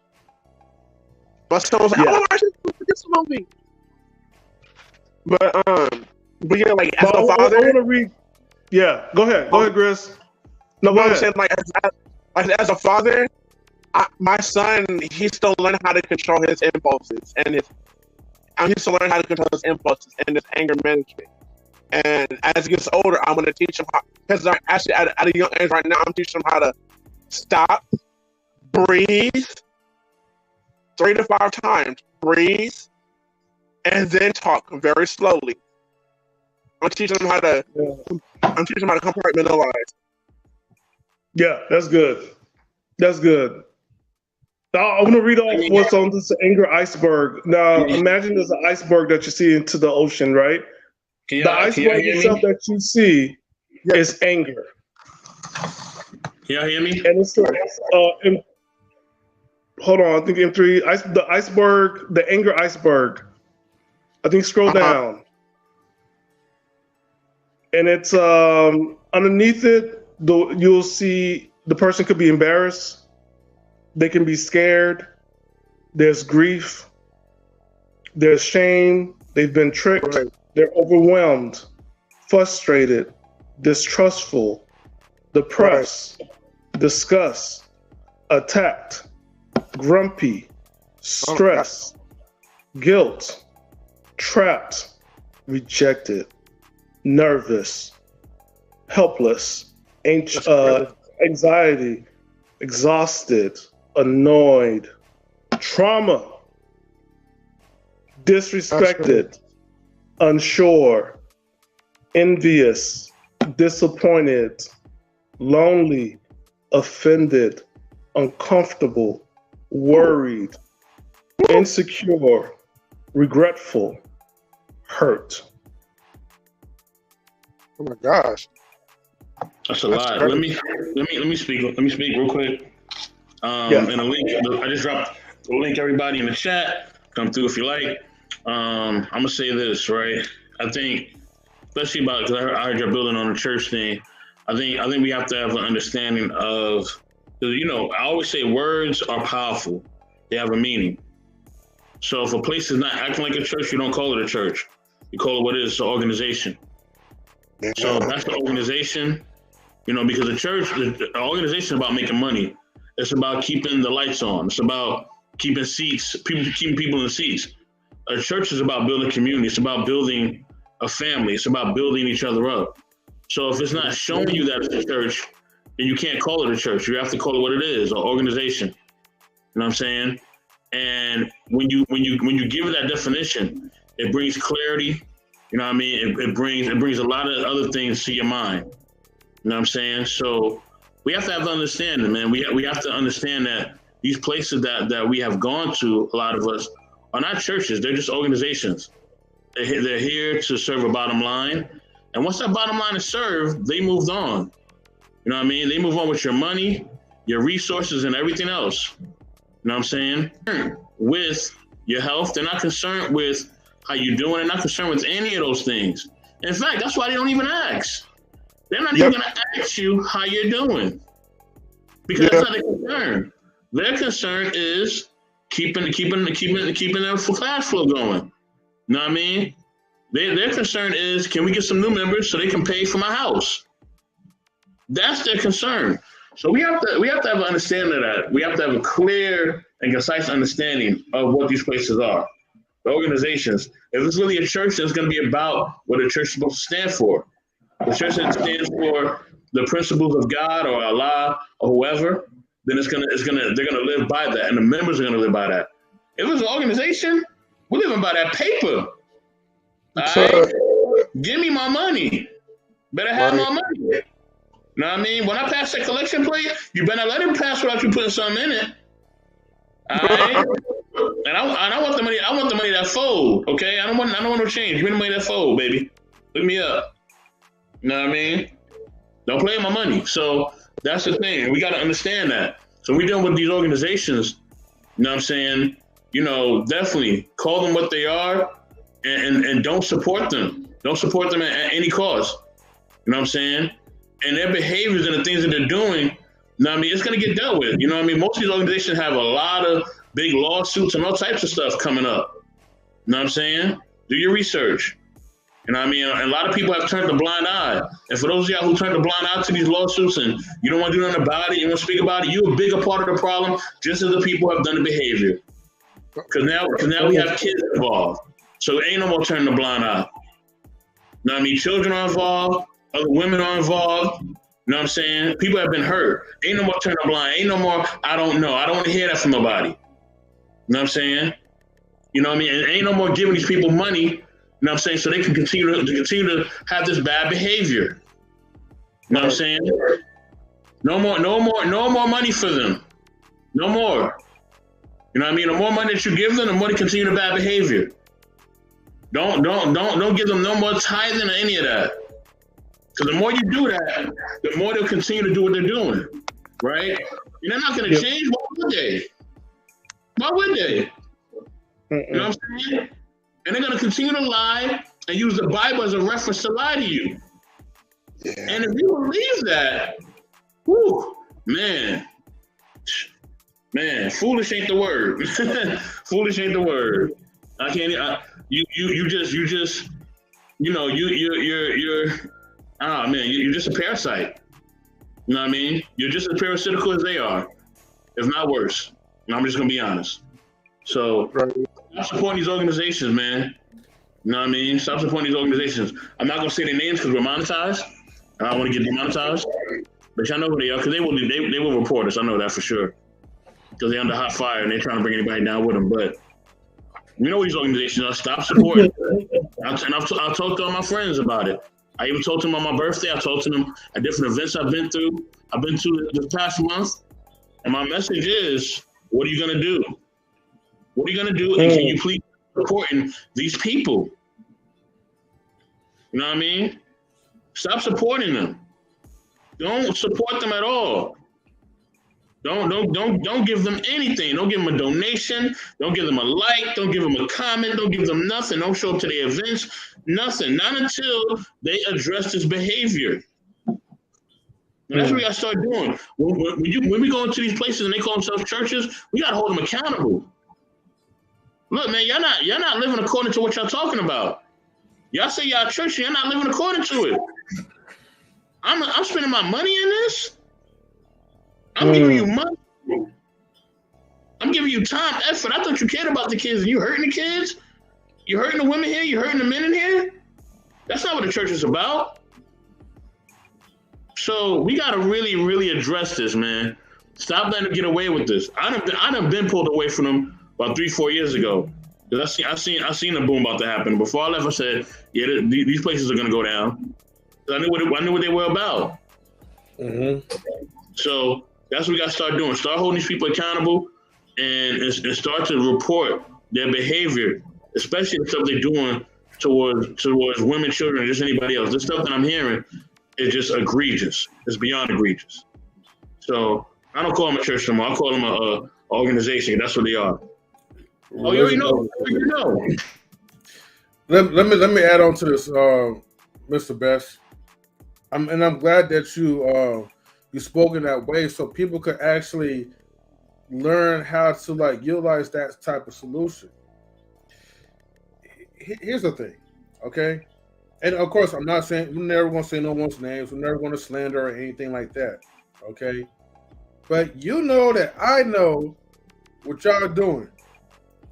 And this is my message. It's not even about, religious organizational leaders or whatever, because you guys are, the problem. But however, the bigger problem is what Mr. Best said. It's the people who knows what's going on, and yet you're still supporting. So let me make you feel even more crappy as a human being if you're doing this. If you know what some of these organizations are doing, okay, to these younger folks, I'm not even going to say the C word or whatever, right? Because I don't want to get too deep on it, okay? Because, YouTube already kind of limited the monetization, but whatever, right? But the point is, the moment you know what's going on, and you pull out your wallet, and you put your money into, I don't care if it's a penny, I don't care if it's a couple of dollars. The moment you put your money into a collection plate, now you have endorsed what some of these people out in the world is doing to these younger folks already. That's horrendous. And honestly, whatever happens, I'm not going to feel bad, because you made your choice. I'm going to tell this quick story real quick. When I did came into back to the religious organization, for like a Easter service or whatever, for the missus, we had people that say like, "Oh, I miss you," and blah blah blah, and come back, man. Whatever's going on, forget about the politics. They always say this key word: church politics. You know why a lot of people will throw out the word church politics? It's because they want you to forget and ignore the dire things that's going on behind the scenes. You want to know why my dad stopped going to church? Because of the same things that people will tell him. Hey, don't worry about church politics. Let God take care of it. Meanwhile, the same pastor that's telling him all this buffoonery is having S to the X, okay, with the women behind the curtain before you start preaching your sermon. Shout out to the church folks in Texas, the Bible Belt. Look, man, the point is, you have a mind of your own, and you have a God, and you have a Holy Spirit that tells you certain things of what to do and what not to do. But a lot of times we always ignore the spirit part of it, and we focus to the Jesus part of it. Jesus was anti-church, as opposed, as what Quantum Love said, in this little chat right here. Okay, he came to church to flip tables over because he saw the corruption of it. Do you think Jesus will stay in a religious organization, aka church, however y'all want to call it, if you know that there's corruption that's going on? So for a lot of people that uses his name and slander it to the utmost fullest to get your money, what would Jesus do in this situation? And a lot of people will say Jesus would just, pray to God and he will ignore it and he will just say, you know what, let's work it out. Jesus is like, I'll flip this table over in the name of Jesus and I will be about my business. Real for truth, how you doing, bro? What's up? What's up with the panel? What's up? What's up? Salutes to you. You caught in while we was having our religious / church says Jesus type of hype or whatever, right? But I know you'd be quoting like some scripture too. So talk to us, Ruthless Truth, man. What's good? What's your thoughts? Well, I really don't know where you really didn't say, you really didn't give me no context. I mean, I heard you saying something, but you didn't really, I don't know what you exactly referring to, or I know you said something. Okay. So if nobody will follow on, that's my bad. But we kind of got into we're still talking about men's emotional health and anger issues, but we kind of got into church a little bit more recently in our subtopics. And one of the things that if you ever had any negative experience going to a religious organization, aka church, for those who don't understand the difference, there's a lot of like I said, we had to kind of keep it somewhat vague because we can't be too descriptive on YouTube, on a public platform. But we'll just say that usually people who try to tell you ignore all the bad things that goes around in church and focus on God is usually using those type of sayings to pretty much distract you from the corruption that goes on behind the scenes. Okay. So let me paraphrase what you said. So you're saying that people going to church or going to a place where people are supposed to be worshiping some sort of, or say, an entity let's say they're supposed to be worshiping Jesus, and a person's going there for some sort of maybe help, and while they're going there for help, they're getting deceived because you're saying it's more of a distraction than it is a solution. Is that correct? So okay, well yeah, that's all day every day. And that's the problem, right? That's people's problem. They looking, for a man to, kind of comfort them because we all don't have the answers to why we get mad, why we get angry, or why we get sad. Sometimes we know why we get angry, but sometimes we want to, as you grow older, you try to control it and you try to manage it better, right? But then there's times in certain situations that you went over and over again, what, next time this happened, I'm going to handle it this way, or I'm going to be better about it this way. But then sometimes you find yourself back down that rabbit hole. And a lot of people try to run to religious leaders, however, they're trying to get help, but they don't have answers, right? Of course, they don't have the answers. They once again, they just want, a lot of these places, they want your money, right? They want your money and they don't want to help nobody. So at the end of the day, the only way a person can be really, I guess one day, I'm trying to say this. The only way a person got to understand is they are who they are, right? You are who you are. And the worst thing you can do is try to pretend, right?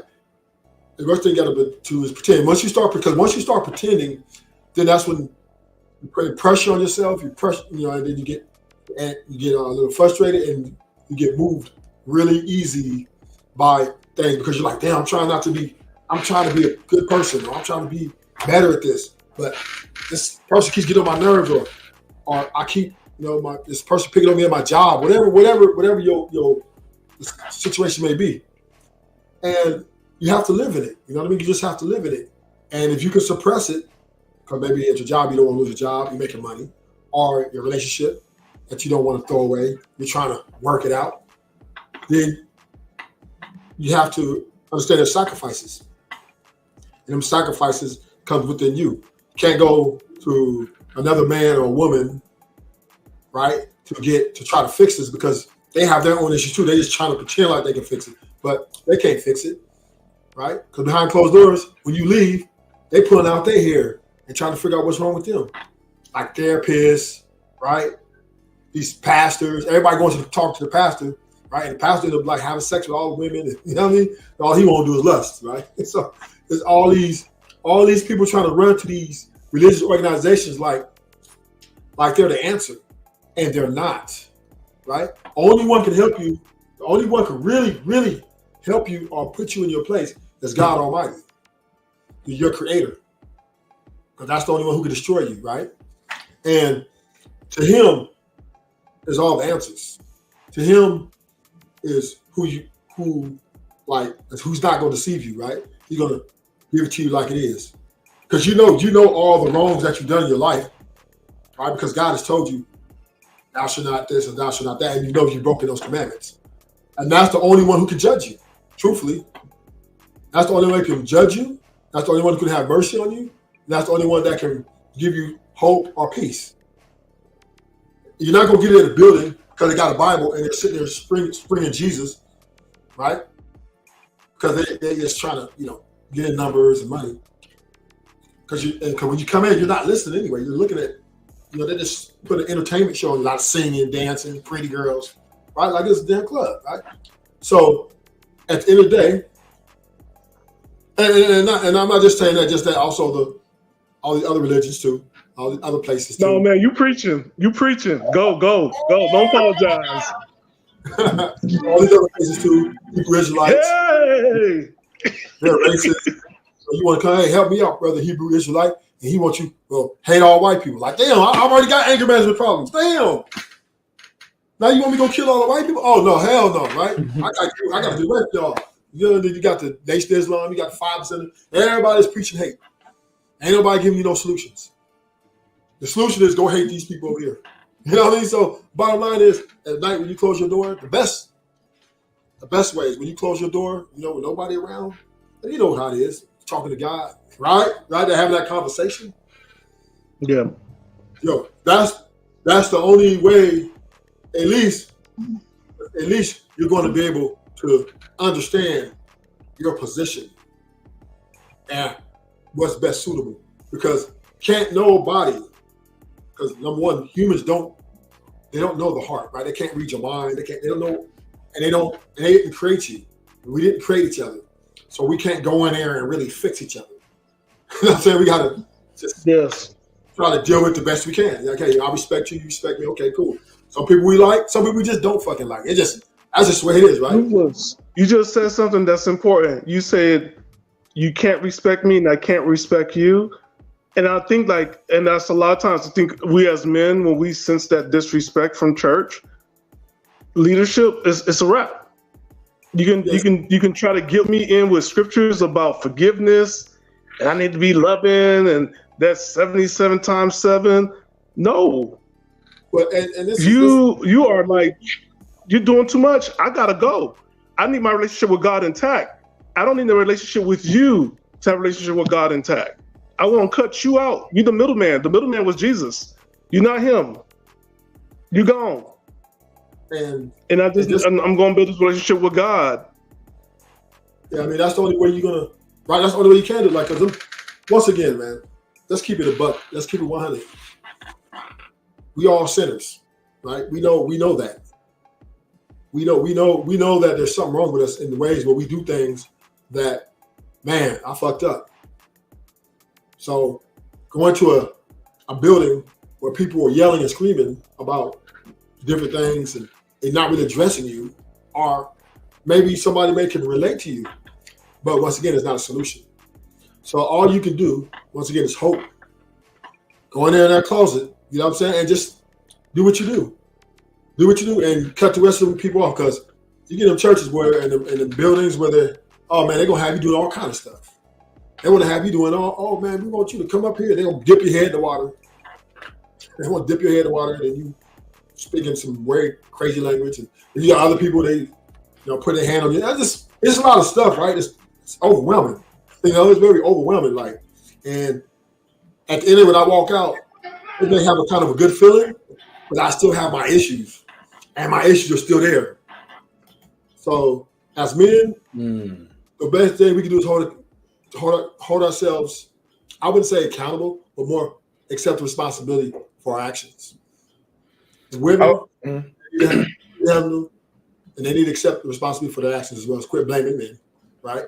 So we all have our part in this dysfunctional race. Hey, very well said. And on real quick for Marcus, I don't know if you heard that, but it doesn't matter. So I know that the sound is a little low, but you know what I mean? Yeah, man. I'm just gonna say this just to conclude, like the whole religious topic. If you want people to respect you, you have to respect yourself first, and you have to respect the people that's around you. And it does. I feel like it just goes in both ways.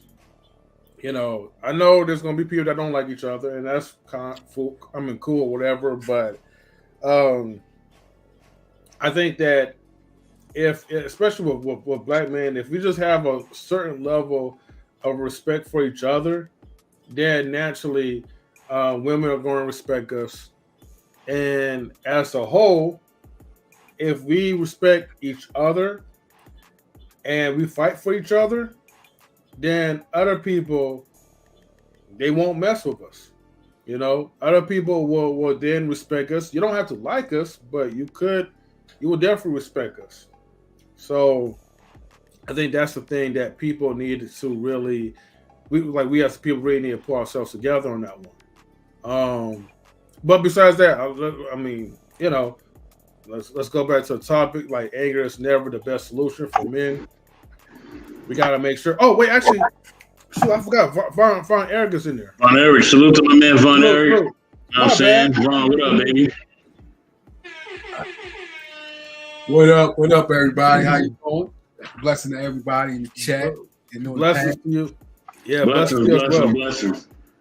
Yeah, I want to say a little something on the religious thing, because I think what Beth said was on point, and what M3 and what Ruth said was all on point, man. Y'all was spitting some wisdom. I think the church, a lot of churches, especially what we see on TV, is getting out of hand. A lot of things is going on in the church that they need to straighten up. But I also believe this, in the Word of God, we are churches. Our temple is a church. And within our temple, we got the same spirit that's in the preacher is in us. The same God that they say is in them, it is in us. I could go to church with SoapBox at his home and get wisdom, just like I could go to a building, a temple. I could right here is what we're doing, church. When I was out on the street, trying to go out on the street, it was a hustler told me, get off the street, take your politic brain home and get in the house. I owe him just as much as my life that I owe a preacher who tells me to get off the street. I think this is a problem. We only look at pastors, deacons, and all those people when we can look at people that live next door, or walking down the street, or on YouTube that gives wisdom. Because our temple is a church. And I think most people need to come from those temples because they're not right now. They need to get themselves together. First of all, you go in, the first thing they look at you, they look down on you. You shouldn't do this. You shouldn't do that. The same thing when I went to church. Oh, you need to take the earrings out your ear. but you got a fruit basket hat sitting on your head though. It's too much judging. It's too much judging. I had to come out and I went straight to God and I sat my butt down and read the Bible and read other spiritual books. Because you're only telling me things that is good to your heart. You're not looking after my well-being. You're looking after your heart and what you believe, your interpretation, and you don't listen to others. People on the street can speak just as much spiritual wisdom on the street, have not went to church, and speak just as much wisdom of a person that's in the church, in that Bible, and they know the Bible is in us. But they so quick to say, "Oh, you don't have it." Well, if I don't have it, then you don't. Because the same spirit that's in me is in you. The same interpretation you got, that spirit you got it from, is the same interpretation spirit that's in me that got my interpretation that I'm telling you. And I think people need to believe that they have that in them. Some people believe too much into the pastor, like the pastor know everything. God knows, like Rico said, God knows all. Pastors fall short, deacons fall short, people in that church fall short, just like anybody else out of the church. And I think people need to believe what's in themselves, pick up whatever book, because the book, the Bible that we read is the word of God, and also the word of God is outside the Bible. Because there's nothing in the Bible that says anything outside of this is not God's words. So I can pick up anybody's book, a person who wrote a book, and learn the word of God just like I'm reading the Bible. And I think people need to understand that. I'll say this too, right? And with the big Rick / Marcus, I see you in the building. Marcus, you know, in the Bible, you know, Jesus said, you know, that he is the church, you know what I'm saying? And that those who believe in him are the church as well. So that's what the church is. The church is God, and it's the people, you know what I mean, who follow God. It's not the building. It's not none of that. So what Von Eric is saying is spot on, you know what I'm saying? And you know what I mean? Like, and as you know, me and Von Eric, we be building, you know what I'm saying? And let me tell y'all too, there's a lot of stuff y'all be reading, you know what I mean? Make sure y'all get the right translations of the Bible.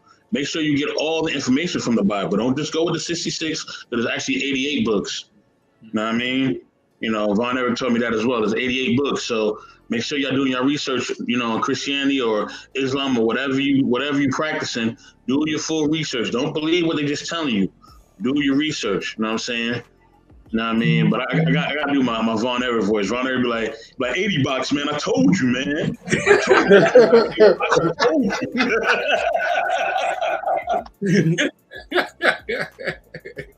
Yeah, that's absolutely. I was reading a story about a church in South Africa, in Limpopo, South Africa, and the guy who started the church, he was getting taught by the European missionaries, and they told him to give up his history.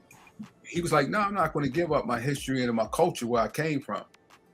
So it was an Ethiopian missionary that came to him and said, "Hey, nah, you keep your culture, keep your history. You can still do the word of God within your culture and bring it out within your history. Don't change your history. Don't change your culture. You don't need that. You can still intertwine the word of God within you and within your culture and within your history."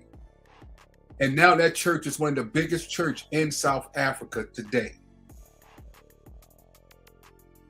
Because he held on to who he was and where he came from. Because the Europeans want him to change everything. And he wasn't with that.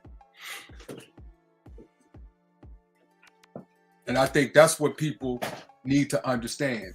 And this is the reason why one of the biggest church in New York is an Ethiopian church that Powell and one of the first black senator came out of. That's in the movie Harlem, that was best friends with Malcolm X. They also intertwined with the culture and with the Bible. Because remember, the Europeans wanted the Ethiopians to take out the other books. They were like, nah, we ain't doing that. We're not doing that. You can take it out, but we keeping this here.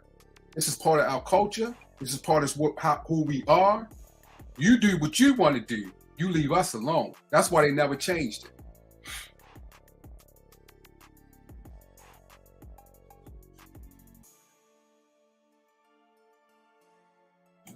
Exactly, bro. Exactly. They always want us to turn it back on our culture, and it's like, nah, I ain't doing that. Right. You know what I mean? I'm a rep who I am. Absolutely.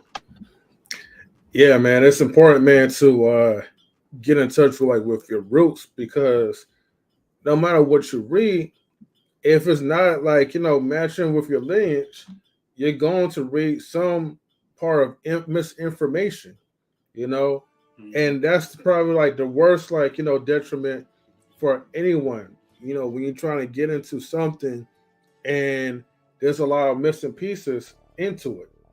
Like you guys said earlier, as far as 68 is 88 or something like that, books, I didn't know that. I barely know how many books there is when you're reading the Bible or Quran or whatever.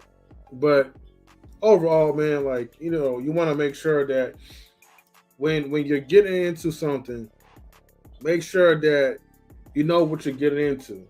Make sure you know what you're joining into. Okay? Whether it's a pledge or whatever the case is, you want to make sure that it's beneficial to you, your family upbringing, and into your own spiritual or mental self. So, yeah, that's all. I just wanted to add my little 2 cents into it. Yeah, it's just like even in the Jewish in Nigeria, they got a Jewish tribe that's been practiced. They got the original Tanakh, not one of the original, one of the oldest, and it's by their culture, with the interpretation within their language. They Hebrews, and I think us that we were raised in, even us, like Farrakhan said when he talked about Bilal, who was Muhammad, who was an Ethiopian, who was Muhammad's right-hand man, pretty much. And when Muhammad was being chased, he sent his disciples to Ethiopia. When they tried to come to Ethiopia, Ethiopia said, "Nah, you ain't doing this, and no, you ain't going to do this." Once they said they believed in Jesus Christ, along with Islam, oh no, told them y'all not coming in here. Farrakhan says it. He said if I was to follow someone, it would be Bilal. He said Muhammad seen Bilal go through the pearly gates before he did. Now this is Muhammad that their people serve, their prophet. And Muhammad seen Bilal, the Ethiopian, go through the pearly gates before he did. That's how strong and spiritual our culture is. Right. Vaughn cooking right now, boy. Vaughn is cooking. Man, cooking, roasting, baking, he's doing all the above. Gentlemen, we will be closing out in 2 minutes. I do have to get ready to go. But Von Eric, since you're up here, right, let me ask you this question. I know that the main driving title is called Anger is Never the Best Solution for Men. And it is going to be part 1, for like we're doing right now, to allow the men to speak and pretty much express what causes us to be free with our anger, why we're allowing anger to be our solution to express ourselves, and why anger is, again, never the best solution for men. If you want to chime in, if you want to talk about that, what has been your personal experience, as a man growing up, and has anger ever been a solution for you, or has something like that? Excuse me. Well, I always been as this is before I got into the word and got into I always been a calm mannered person. I'm slow to anger, But I understand because, like in the Bible, in Ecclesiastes, it says it's a time and place for everything. Time to get mad and it's time not. So I believe sometimes it depends on where. It depends on the time. It's the timing. It depends on what you're facing, what you're trying to accomplish. But some people believe anger, and it depends on how they was raised within the culture and how they seen things get done when they got angry. So they believe that anger is the one that's solved. But as we know, anger can get you in serious trouble. Because you could bounce with somebody that's anger is stronger than yours and take you straight out. So I always believe it's a time and it's a place for everything. And me personally, I'm patient. I have a calm man of spirit, and I always had that since I was a child. I like to analyze situations and work it accordingly. But someone pushed me, I'm gonna express my anger because it's time to. You have to. Sometimes you have to express it. Because some people try to get over, so you have to express it to get your point across. But me, I would say I'm 90% calm, and then that 10% I probably go off. But I guess that's that Baltimore.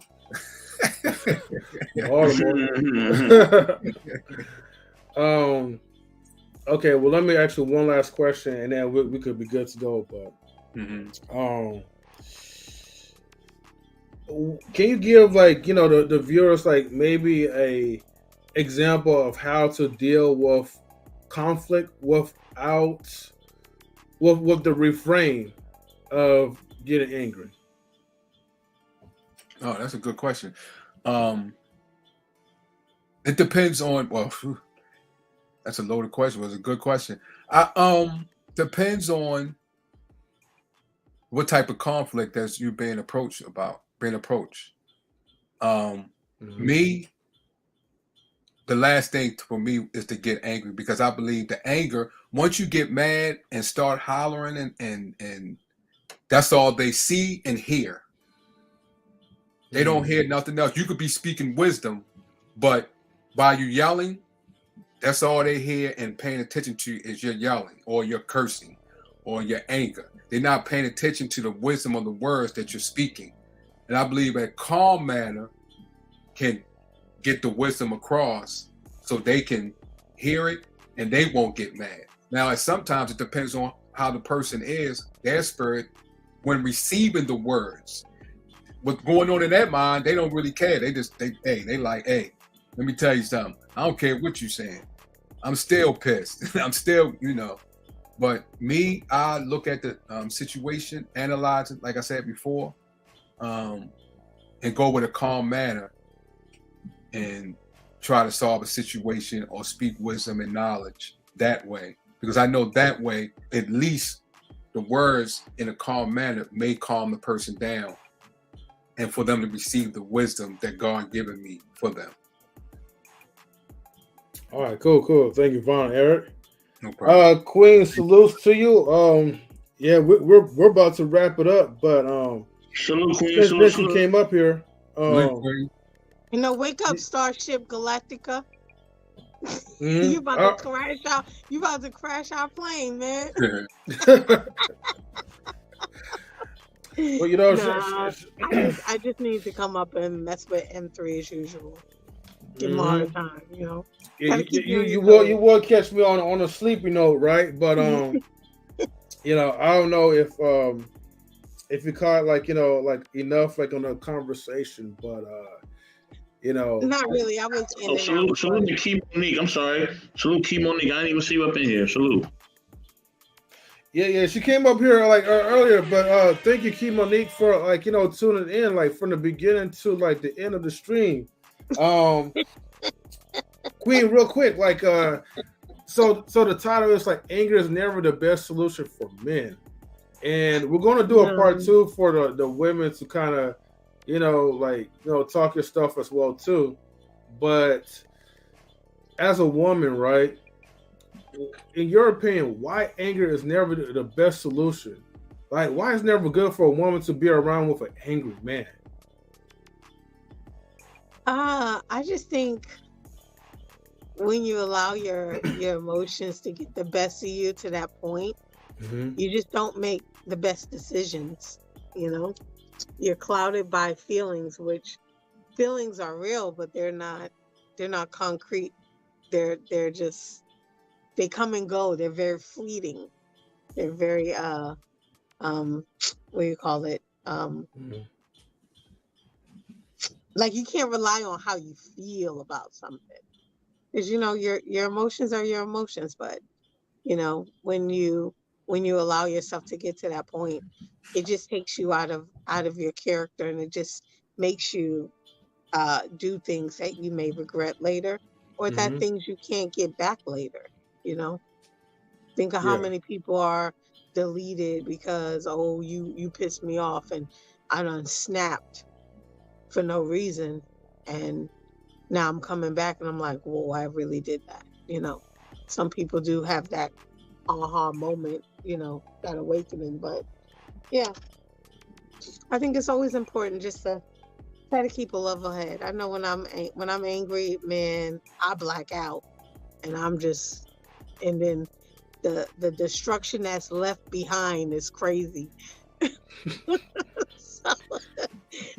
So I guess when you black out, they all black out too, right?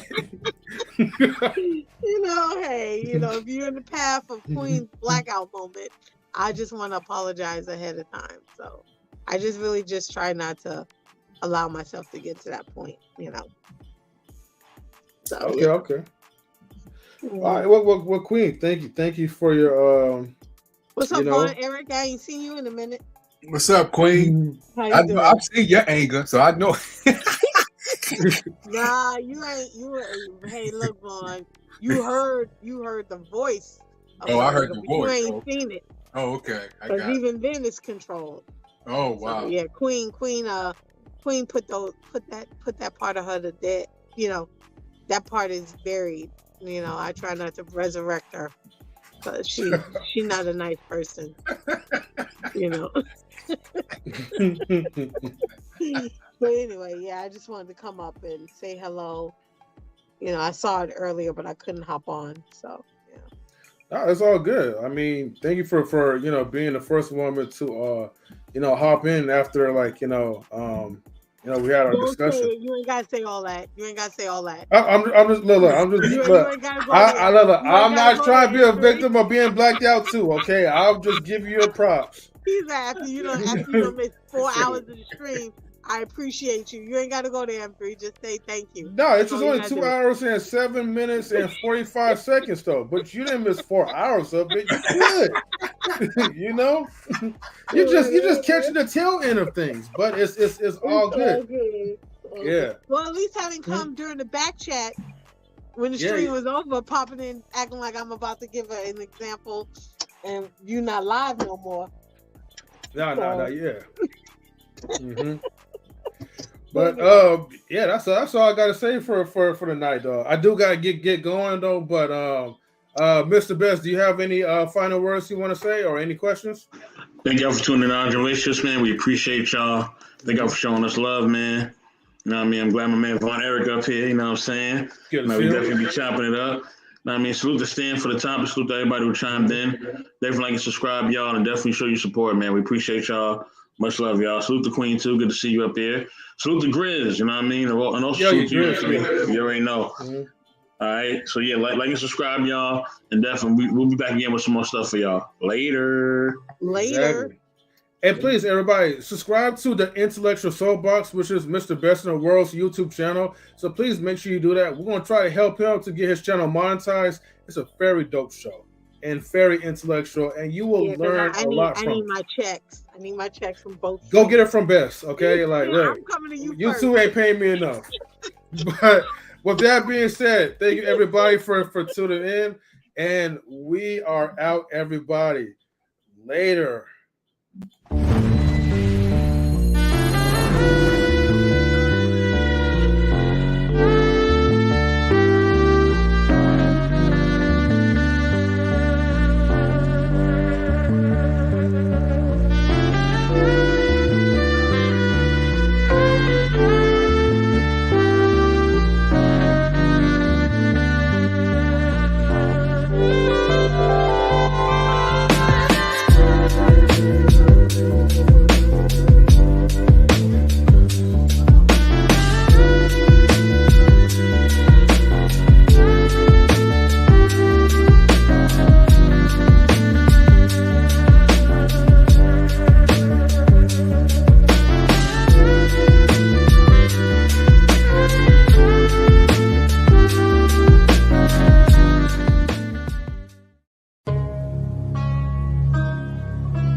knowledge in relationships,